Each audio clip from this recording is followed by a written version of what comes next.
Hi, my name is Brian Fallmer. Today I'm presenting my final project on EEE465. Alrighty, so just further introducing this project, it's going to be focused on a cabin on Lake Kachuma, which is about 30 minutes away from the heart of Santa Barbara. We're going to be using our TMY data given on Santa Barbara, as it's the closest data available to our cabin. And this is going to be a kind of residential off-grid second property that we're going to be using as a vacation home and or also an Airbnb. So we do want it available year-round. And what we need here is a PV system, obviously, to power all of the necessities and loads that we have.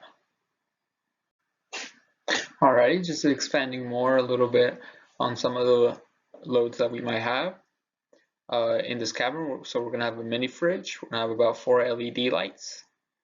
We're gonna have a mini split, which is an air conditioning unit, a little small one, and we also plan on having an electric water heater, as we do hate cold water. Where this cabin is located, it's located, as you can tell by the picture, in a rather kind of open field area. So we're gonna have very little to no shading. And our main objective is to design a standalone system for the cabin, which is off-grid, with batteries that optimize availability and cost. Here we have our table listing our various loads. We have an electric water heater, which uses about 1500 watts, and it's on for about an hour each day. We have our mini fridge, which is 120 watts. Our mini split, 600 watts. LED lights, which is about 10 watts each. And we also have an electric outlet, which is about 15 watts in total. Furthermore, here we have our load calculations from our code. On the right, we have a graph depicting our power to the load. So the load our power consumes over the entire year, which is about 2,300 kilowatt hours. And on the left, we show our current to the load over the course of a year, which is about 49 kiloamp hours. For our battery, we have chosen the 48V Rhino 3. We chose this battery because of its relatively compact size compared to the other batteries on the market that were similar to this one in specs. We also chose this one because it was one of the most cheapest and most efficient batteries on the market that we needed for this project, for the system. And it retails at about $2,800. The system voltage of this battery is about 48 volts, and it has a kilowatt hour capacity of 15.5 kilowatt hours. It also has about 305 amp hour capacity. And the materials in this battery is a lithium ion battery. Moving on to our solar panel, we chose a 400 watt monocrystalline solar panel. And this panel has a Pmax of about 400 watts, a VMP of about 41.2 volts, IMP of 9.71 amps, open circuit voltage of 49.6 volts, and a short circuit current of 10.3 amps. And the maximum system voltage for this panel would be about 1500 volts. Its size is going to be about 77.8 inches on one side to about 40 inches on the other side, and about a thickness of 1.5 inch. And additionally, this panel is going to retail for about $2,700. It also comes in a pack of 8, so we're going to have 8 modules in our series. Finally, in our system, we're going to have a inverter, and we chose the 48V 12kV 3 inverter. This retails for about $3,000. It's going to have an output voltage of about 120 volts over 240 volts AC split phase. Our system voltage is going to be about AC 110 volts over 220. Our MPPT charging current is going to be about 80 amps, and our AC charge max current is going to be about 50 amps. Our output power for this inverter is going to be 12.5 kilowatt amperes.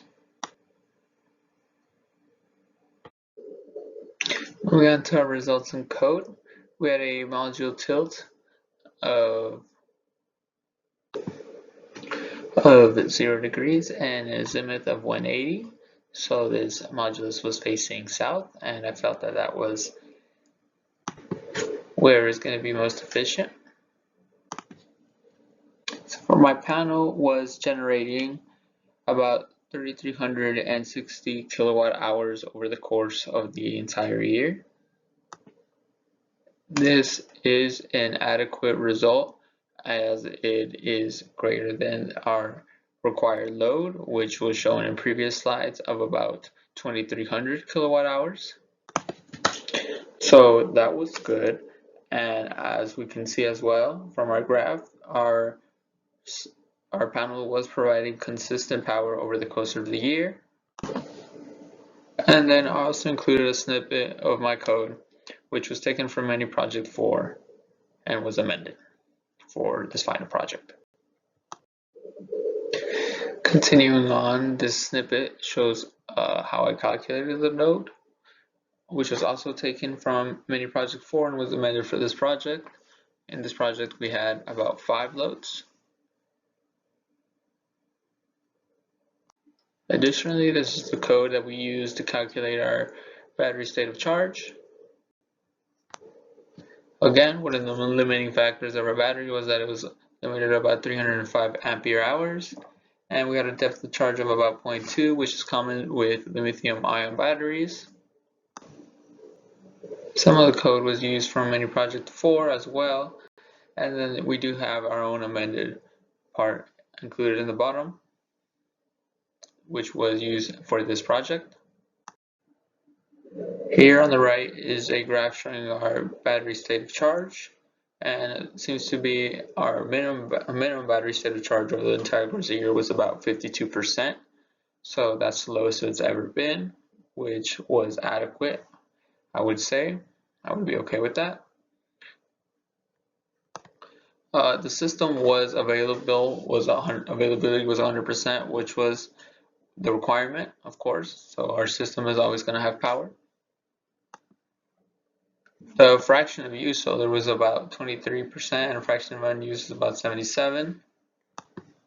And as said before, our minimum battery state of charge is about 52%, and this occurred at about hours 75:25, which was in the later course of the year. Our average for our battery state of charge was 67.6%, which is also an adequate result. I would say our project was successful, and our PV system was also successful in meeting its requirements. However, one of the downsides of this system would be its cost, as its total cost is near $10,000. Our Rhino battery, as I said before, is $2,800. Our panels comes out to be $2,700. The inverter is about $3,000, and then we also have some other costs listed, such as a roof rack and a reel kit, which comes with wires and different cables to set up our system. I would say if we changed some of these factors to account for these costs and had more cost-efficient parameters, such as cheaper panels or a cheaper battery with a lower ampere capacity, then this would be cheaper. However, it would affect our overall power that we generate over the course of the year to meet the required load. In conclusion, our PV system generated about 3,300 kilowatt hours and it had a load of about 2,300 kilowatt hours, and we also had an availability of 100%, so we did meet our requirements. We developed this PV system for this off-grid secondary property with an intention to use as a vacation home or an Airbnb, so we did want it available year-round.